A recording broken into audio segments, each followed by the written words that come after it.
Unbelievable, unbelievable. Well played বকুল।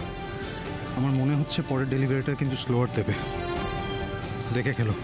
ঠিক আছে, চলো, বেস্ট অফ লাক।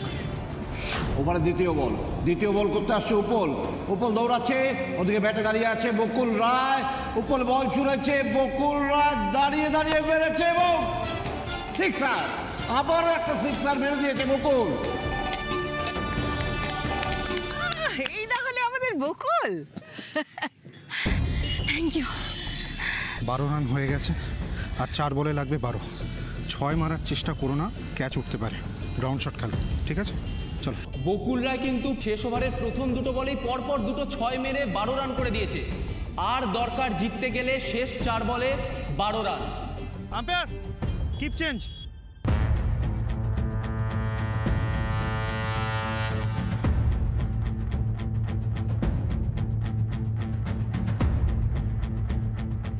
এখন উপল বল করতে দৌড়ে আসছে, তৃতীয় বল তার, বল ছুঁড়েছে, বকুল রায় স্ট্রাইক করেছে। রনি বিশ্বাস একটা দুর্দান্ত সেভের মাধ্যমে বকুল রায়ের বাউন্ডারিটা আটকে দিল, আর বকুল রায়ের খাতায় জমা পড়লো মাত্র 1 রান।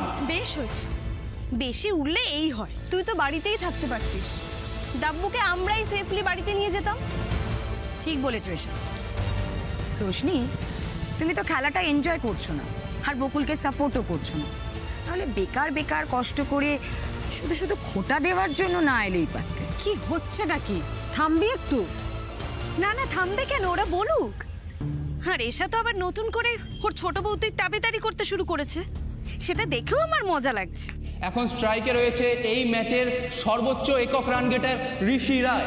এখন দেখার বিষয় হলো এটাই যে লাস্ট 3টে বলে 11 রান করতে পারে কিনা ঋষি রায়। এখন ওভারের চতুর্থ বল করতে আসছে উপল।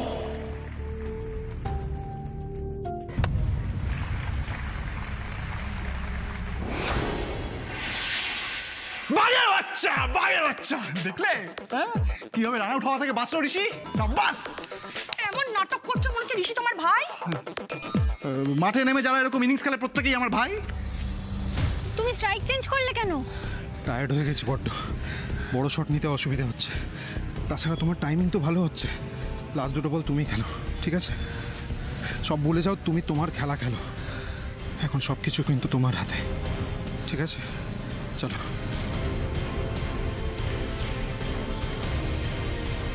হ্যাঁ গো, মেয়েটা পারবে তো?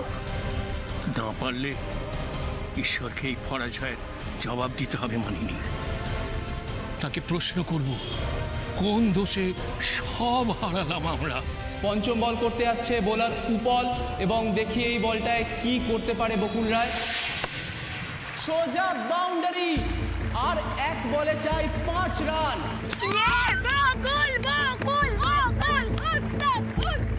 অজিত, 1 বলে কিন্তু চাই 5 নয় 6 রান, তবে কিন্তু বকুল রায় টিম জিতে যাবে এই ম্যাচ।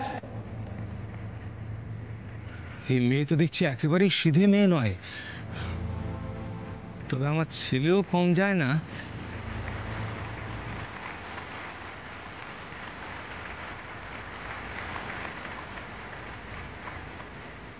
এবার কিন্তু ইনিংসের শেষ বল, এবং শেষ বল করতে আসছে সেই উপল।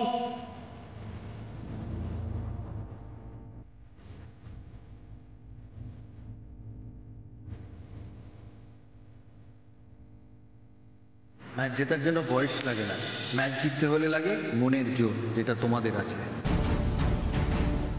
মেয়েটাকে জিতিয়ে দাও ঠাকুর, জিতিয়ে দাও।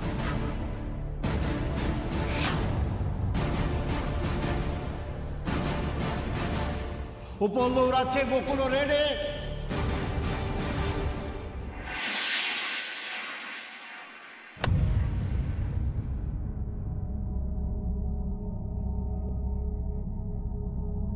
It's a save! Save! Save!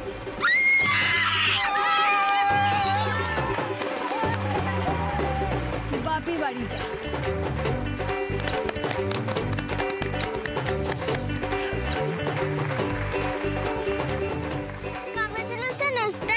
Thank you dabu সোনা। বকুল, যাই বলো, উত্তেজনার বসে আমি একেবারে দমটা আটকে রেখেছিলাম। মনে হচ্ছিল এই বোধহয় আমার প্রাণটা বেরিয়ে যাবে। Well done captain. Well done, hats off to Rishi babu. আপনি যেমন ভালো খেলেন তেমন ভালো পার্টনার। অ্যান্ড সরি আমার জন্য। নো প্রবলেম স্যার, বকুল ওস্তাদ সামনে নিয়েছে।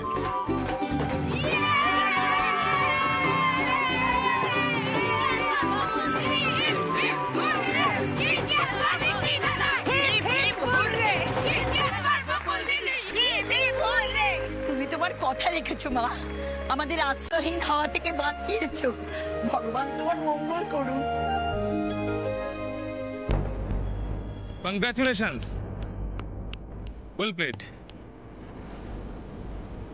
Thank you. আজ থেকে আমি মেয়েদের ক্রিকেটেরও ফ্যান হয়ে গেলাম। তবে আজ কিন্তু ম্যান অফ দ্য ম্যাচ আমার মতে আপনার স্বামী। আমি স্বপ্নেও ভাবতে পারিনি যে আজকের এই ম্যাচটা আপনারা জিততে পারবেন। আমার অনেকগুলো টাকা লস হয়ে গেল, তবে আমি স্বীকার করে নিচ্ছি যে আপনারা আমার মন জয় করে নিয়েছেন। আপনি কি কথা দিয়েছিলেন সেটা মনে আছে তো? মাস্টার মশাইদের আর ডিস্টার্ব করা যাবে না। সেটা তো আমি লিখিত পরিতভাবেই দিয়ে দিয়েছি ম্যাডাম। দেখুন, তাপস বিশ্বাস নিজের কথার হেরফের করে না। আসি।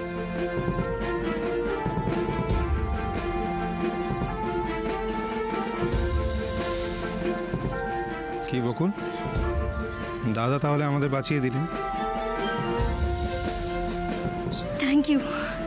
থ্যাংক ইউ সো মাচ দাদা, তুমি ওস্তাদেরও ওস্তাদ। অনবদ্য ম্যাচ। যারা এই ম্যাচের সাক্ষী হয়ে থাকলেন তারা জানেন শহরের এই ছোট্ট মাঠে অনাথ আশ্রমের জমি বাঁচানোর মতো একটা সৎ উদ্দেশ্য নিয়ে খেলতে নেমে কত বড় ইতিহাস তৈরি করলো বকুল রায় আর তার টিম। শুনছো জানো কত প্রশংসা করছে সবাই তোমার বোনের। আর যার কথা আলাদা করে বলতেই হয় সে হলো ঋষি রায়। তার অনবদ্য ইনিংসের জন্য। এটা কি হলো? বেশ তো শুনছিলাম। জানো তোমার বোনেরই তো জয় জয়কার হচ্ছে, আরো কত হই হই হবে। তারপর প্রমোটাররা কি বলে একবার দেখি। টিভিটা চালাও। না, টিভি চলবে না, যাও কাজে যাও। তুমি রিমোটটা দিয়ে ঘরে চলে যাও না, যাও না। কেন বিরক্ত করছো? বললাম তো আমি ঘরে যাই বা না যাই টিভি চলবে না, যাও। খুব রাগ হচ্ছে না বেবি? আর রাগ হলেই বা কি হবে, যা হওয়ার তো হয়েই গেল। তবে ভগবানকেও বলি হারি, তুমি মানত করলে তাও তোমার কথা শুনলো না, সেই ঘুরে ফিরে বকুলের পক্ষ নিল। আজকের ম্যাচটাতে শুধু রনি বিশ্বাস আর তাপস বিশ্বাস নয়, হারলে তুমিও। যতদিন না বকুলকে আমি সবার সামনে অপমান করতে পারছি ততদিন এই হাড়ের জ্বালা মিটবে না, কিছুতেই না।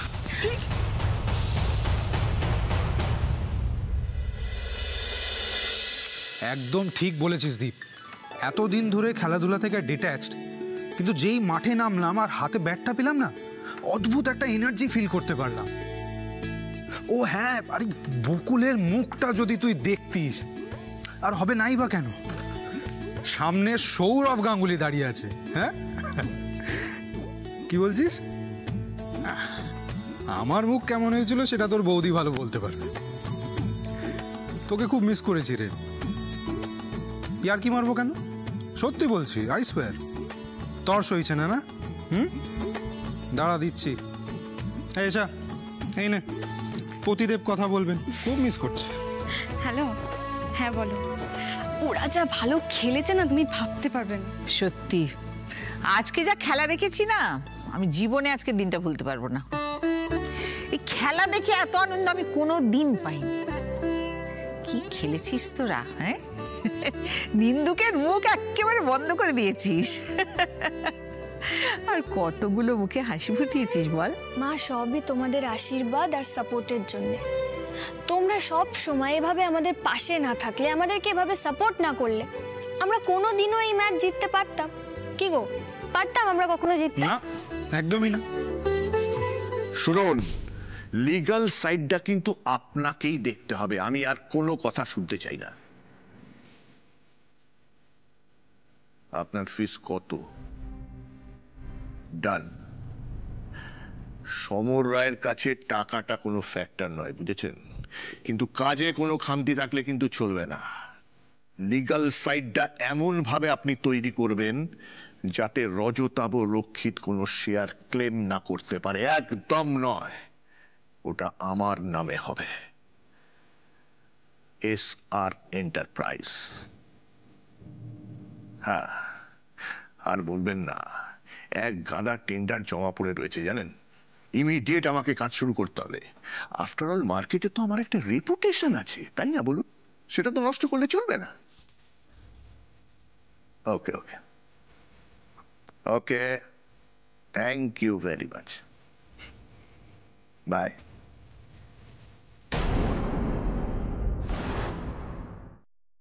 দেখেছো মা কতটা ছড়ে গেছে? কই দেখি দেখি। হ্যাঁ এই দেখ। দে দে দে, আমাকে তুলে দে। তুমি দে। আমি ওষুধ লাগিয়ে ড্রেসিং করে দিচ্ছি। সর তুই, আমি দেখ করছি। দেখি। ও বাবা, তো অনেকটা। এখন আমি বুঝতে পারি যে তোর মতন এরকম একটা ডাকাবুকো মেয়েকে মানুষ করতে তোর মাকে কত ভয় ভয় থাকতে হয়েছে। তোরা জিতেছিস শুধুমাত্র তোদের সৎ ইচ্ছে আর মনের জোর। এই ব্যাপারে আমি কিন্তু মার সাথে একমত। আজ মাস্টার মশাই আর মাসিমা একটু শান্তিতে ঘুমোতে পারবেন বলো? সবই তোদের জন্যে। মানুষ দুটো এত খুশি হয়েছে আমি দেখছিলাম তো, চোখে জল আটকাতে পারছিলেন না। আচ্ছা আচ্ছা, অনেক গল্প হয়েছে, এবার দুজনে যত খুশি আড্ডা দাও, কিন্তু খেতে খেতে। গতকাল রাত অবধি তো টেনশনের জুস ছাড়া কিচ্ছু খায়নি। প্রচন্ড খিদে পেয়েছে কাকিমণি, বিশ্বাস করো আজকে যদি কোনো খাওয়ার প্রতিযোগিতা হয় না আমি জিতবো। ইনফ্যাক্ট আমি দাদা ভাইকেও হারিয়ে দেবো। নিশ্চয়ই, অল দ্য বেস্ট। দাঁড়িয়ে আছিস কেন, শুরু করে দে। আরে বকুল নাও না। হ্যাঁ খাচ্ছি, তুমি খাও না। আচ্ছা কি বললে তুমি? দাদা ভাইয়ের সঙ্গেও তুমি পাল্লা দিতে পারবে? দেখবো কিরকম তুমি দাদা ভাইয়ের সঙ্গে পাল্লা দিতে পারো খাওয়ায়। আমার কিন্তু এখন চ্যালেঞ্জ যেটা অভ্যেস হয়ে দাঁড়িয়েছে, চ্যালেঞ্জ একদম করবে না আমাকে। দাঁড়া, খাস না। তোরা যা করেছিস আগে মিষ্টি মুখ কর।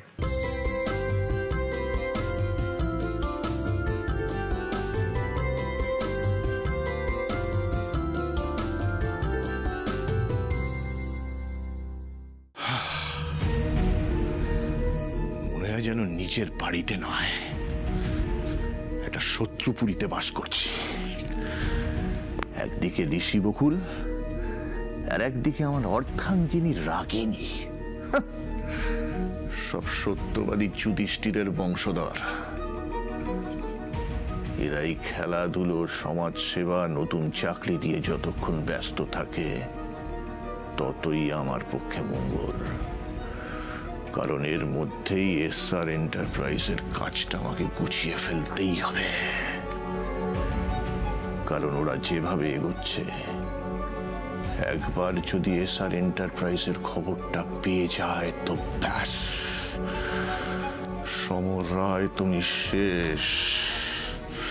বাঁচার কোনো রাস্তাই থাকবে না। ঠিক আছে দীপ। আরে না বাবা, আমার কিচ্ছু চাই না, তুমি শুধু তাড়াতাড়ি চলে এসো। রাখছি। বাবা শুনেছ? কি রে মা? ছোট বৌদিদের খবরটা। জিতে গেছে? হ্যাঁ শুনলাম। বাবা তুমি খুশি হওনি? কেন খুশি হব না, খুব খুশি। বাবা আমরা যত যাই বলি না কেন, ছোট বৌদির কিন্তু আলাদা একটা জেদ আছে, তাই না? মানে ও যখন যেটার পেছনেই পড়ুক না কেন, সেটার শেষ না দেখা অবধি কিন্তু ছাড়ে না। জিতবে, তারপর দম নেবে। আর ছোটদা ভাই যদি ওর পাশে থাকে তাহলে কি মনে হয় বলো তো?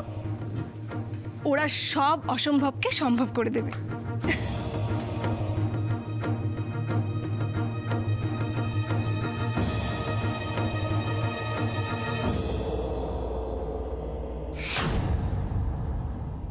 এই জন্য জানিস তো, এই জন্য তোদের ছেড়ে আমার কোথাও যেতে ইচ্ছে করে না। দুটো বড় বড় ঘটনা ঘটে গেল, কিচ্ছু দেখতে পেলাম না। আরে অন্যের মুখে শুনে কি আর আশ মেটে বল? আমি তো তোমায় যেতে না করেছিলাম, আমার কথা শুনলে তোমায় কিছুই মিস করতে হতো না। হ্যাঁ, কিন্তু তখন এমন একটা জরুরি কাজ পড়ে গেল, তাও ফাঁকিস বলো। তোমার ছোট ছেলেকে নিয়ে যায়নি, তাহলে কত বড় ক্ষতি হয়ে যেত বলো। ওখানে থাকলে ঋষি তো আর এই ম্যাচটা খেলতে পারতো না। ও বাবা, তুমি মন খারাপ করো না। তুমি আমাদের সঙ্গে শারীরিকভাবে না থাকলেও তোমার আশীর্বাদ তো সব সময় আমাদের সঙ্গে ছিল। আচ্ছা তুমি বলো, তোমার আশীর্বাদ যদি না থাকতো আমি পুলিশও হতে পারতাম না, আর আমরা ম্যাচও জিততে পারতাম না। আমাদের ফ্লাইট তো কাল সকালে ছিল, তো বাবা এমন করতে লাগলো এক্ষুনি বাড়ি যাবো, এক্ষুনি বাড়ি যাবো। আমি তো বাধ্য হয়ে টিকিটটা ক্যান্সেল করে আজকে চলে এলাম। এই যদি সকালে চলে আসতিস তাহলে তোকে আমরা টিমে পেতাম, খেলাটা একটু হলেও সহজ হয়ে যেত আমাদের। আরে বাবা, সেরকম সুবিধা থাকলে তো চলেই আসতাম, তখন তো মিটিং চলছিল। আচ্ছা তোমরা আমাদের জেতার খবরটা কোথা থেকে পেলে বলো তো? আরে তোদের নাম তো এখন এই শহরে সবার মুখে মুখে। হ্যাঁ, তাছাড়া ওই ওয়েব নিউজ, ওখানেও তো তোদের খবরটা আছে। ওখান থেকেই তো জানলাম যে এই খেলাটা হচ্ছে। হ্যাঁ বাবা, আমাদের খেলাটা নিয়ে এত হইচই হয়েছে? প্রচুর হইচই হচ্ছে। আমার যে কি আনন্দ হয়েছে এসব শুনে। সৌরভ গাঙ্গুলি নিজে তোর সাথে দেখা করতে চলে এলেন, ভাবা যায়? দাঁড়াও, তোমাদের একটা জিনিস দেখাই। দাঁড়াও দাঁড়াও বাবা, এই দেখো। দাঁড়াও দাঁড়াও, দেখাচ্ছি তোমাকে। হ্যাঁ বাবা, এই দেখো দাদা ভাই। হাই পাশে তো দারুণ ব্যাপার। হ্যাঁ, এই দাদা কি বললো তোমাদের? দারুণ উদ্যোগ নিয়েছো তোমরা। মানবিকতার জন্যই তো আমাদের একে অপরের পাশে থাকা উচিত। আমি তোমাদের পাশে আছি। তুমি নিজে আমাদের সঙ্গে দেখা করতে এসেছো। আমি কিন্তু সব সময় সৎ লড়াইকে সমর্থন করি বকুল। কিন্তু দাদা, আমরা বুঝতে পারছি না যে আমরা ম্যাচটা জিতবো কি করে। আমাদের অপোনেন্টরা তো ট্রেন প্লেয়ার, সেখানে আমাদের টিম তো এই ছোট ছোট বাচ্চাদের নিয়ে। ম্যাচ জেতার জন্য বয়স লাগে না, ম্যাচ জিততে হলে লাগে মনের জোর, যেটা তোমাদের আছে। বকুল এই ব্যাটেই খেলে লাস্ট বলে 6 মেরে ম্যাচ জিতিয়েছে বাবা। হ্যাঁ হ্যাঁ, আরে বাবা।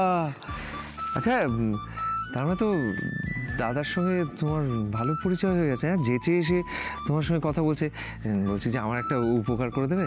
কি উপকার গো? না, একবার দাদার সঙ্গে একটু পরিচয় করিয়ে দাও না। হ্যাঁ হ্যাঁ, মানে দাদার বাড়ির যদি সিকিউরিটি গার্ডের চাকরিটা জোগাড় করতে পারি না, তাহলে একেবারে। মানেটা কি দাদা ভাই? মানে কি মানে? দাদা তো ভগবান। হ্যাঁ, নিজের চোখে দেখা মানে তো জীবন সার্থক হয়ে যাওয়া, তাই না? আচ্ছা আচ্ছা, ঠিক আছে, বুঝেছি। তুই আপাতত বাড়ির ব্যবসাটা সামলা, বকুল পরে ব্যবস্থা করে দেবে।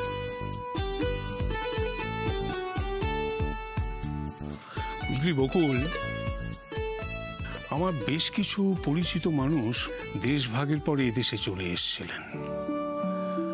তাদের দেখে বুঝেছিলাম যে মাথার উপর ছাদ হারানোর দুঃখ কাকে বলে। যাদের উপর দিয়ে ঝড় যায় তারাই বোঝে যে ঘর বাঁচানোর মর্মটা কি। বকুল, তোরা শুধু একটা খেলাই জিতিসনি, তোরা প্রমাণ করে দিয়েছিস যে চারিদিকের এই এত অশান্তি, এত হানাহানি, এত স্বার্থপরতা, তার মধ্যেও বেশ কিছু ভালো মানুষও আছে।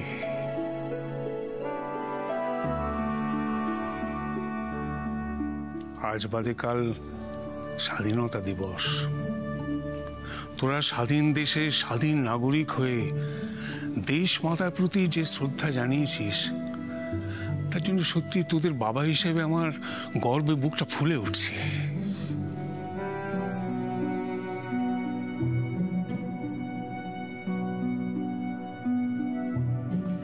কই গো, শুনছো? বাবা চলো, খাবার রেডি। এখনই? আগে একটু ফ্রেশ হয়ে নিই। আরে এসেছে তো ফ্লাইটে, আগে খেয়ে নাও তারপরে ফ্রেশ হবে। চলো আমি দিচ্ছি খাব। চলো খিদে পেয়ে গেছে, চল তো। চল।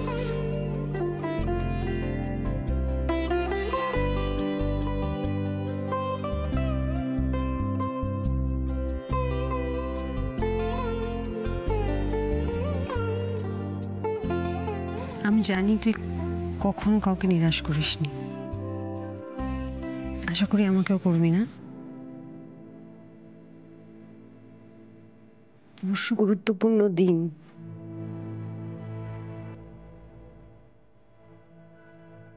তুই পারবি তো আমাকে দেওয়া কথা রাখতে?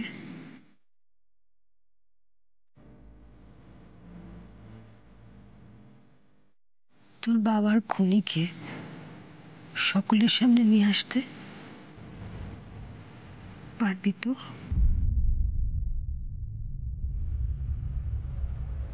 পারবো কাকিমণি।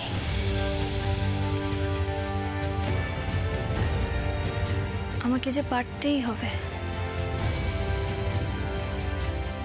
আমার জীবনের সবথেকে কঠিন লড়াইটা লড়ার সময় বোধহয়